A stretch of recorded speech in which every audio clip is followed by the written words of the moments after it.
Oh ya, susah kalau bahasa Aceh. Saya cuma bisa pehaba, iu, kiban, tremongenase, dan kapalo. Apaan tuh? Thank you so much. Tapi saya masih belajar karena di sini di Jakarta bahasanya sedikit susah untuk saya.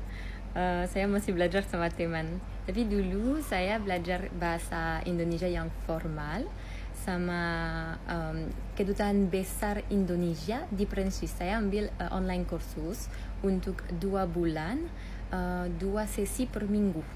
Sesinya satu jam setengah. Oh, pertama kali saya jumpa sama dia di bandara Banda Aceh. Dia pakai sarung, pakai peci, dan ya kita jadi teman. Sama teman saya juga.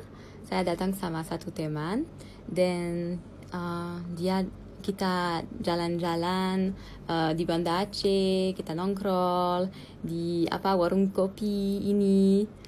Iya, dan pas ini saya harus pulang ke Prancis ya, karena saya di sana cuma untuk 1 minggu. Saya pulang Prancis, dan untuk 7 bulan kita chat on WhatsApp. Sekarang suami saya udah mulai belajar bahasa Prancis. Udah berapa minggu? 2 minggu. Udah 2 minggu.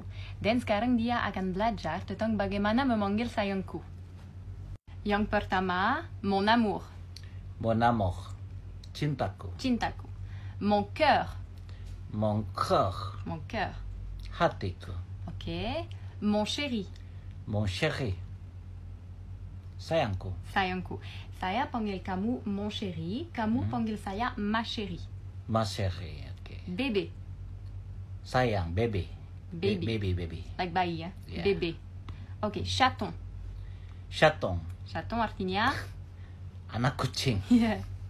poussin. Pusang. Poussin. Pusang. Bukan pusing, poussin. Oh, pusang. Pusang. Anak ayam. Anak ayam.